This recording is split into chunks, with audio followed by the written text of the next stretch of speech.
पानी बिच मिन प्यासी, मोहि सुनी सुनी आवत हाँसी। आत्मज्ञान बिन सब सूना, क्या मथुरा क्या काशी। घर में बसत धरी नहीं सूझे, बाहर खोजन जासी। मृग की नाभि माही कस्तूरी, वन वन फिरत उदासी। कहत कबीर सुनो भाई साधो, सहज मिले अविनाशी। कबीरदास जी ने रहस्यवाद तथा अपने उल्टीवासी वाणी के माध्यम से लोगों की अज्ञानता पर व्यंग्य किया है तथा ब्रह्म की उपस्थिति और तीर्थों के वास्तविकता को बतलाना चाहा है।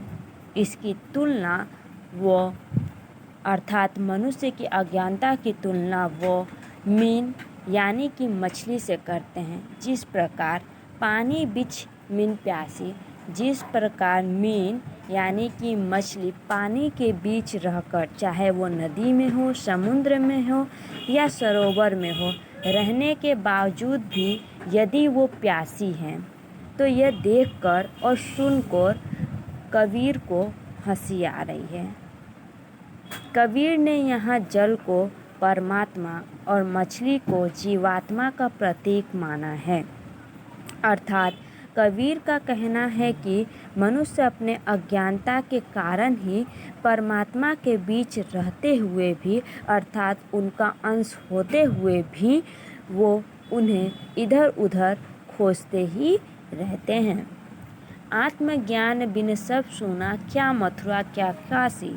आगे कबीर कहते हैं कि जब तक मनुष्य के अंदर आत्मज्ञान नहीं होगा, अर्थात मनुष्य अंधेरे में रहेगा, तब तक वो मथुरा और काशी में जाकर यदि ब्रह्म को खोजता है तो यह व्यर्थ है। क्योंकि धार्मिक स्थलों पर रहने वाले पुजारी को भी इस सत्य का ज्ञान नहीं है। घर में बसत धरी नहीं सूझे, बाहर खोजन जासी। कबीर का कहना है कि जिस प्रकार घर में रखी हुई वस्तु को यदि हम बाहर खोजते हैं तो वो हमें नहीं मिलती, उसी प्रकार परमात्मा तो स्वयं हमारे अंदर ही विराजमान है।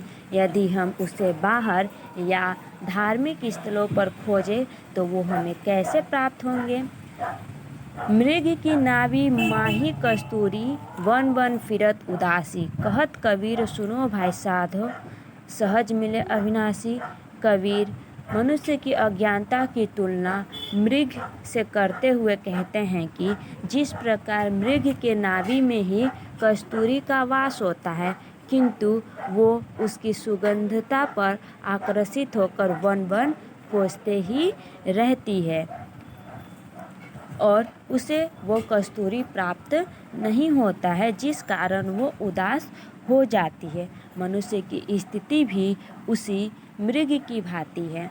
वो भी ईश्वर को इधर उधर भटकते हुए खोजते रहते हैं और जब ईश्वर की प्राप्ति नहीं होती है तो वो ईश्वर के वास्तविकता पर या उनके होने पर ही शंका जताने लगते हैं। कहत कबीर सुनो भाई साधो, सहज मिले अविनाशी। कबीर अंतिम की पंक्तियों में कहते हैं कि हे भाई साधो, तुम ये बात सुन लो, यदि तुम्हें आत्मज्ञान की प्राप्ति हो जाएगी तो तुम्हें अवश्य ही ब्रह्म की प्राप्ति भी हो जाएगी।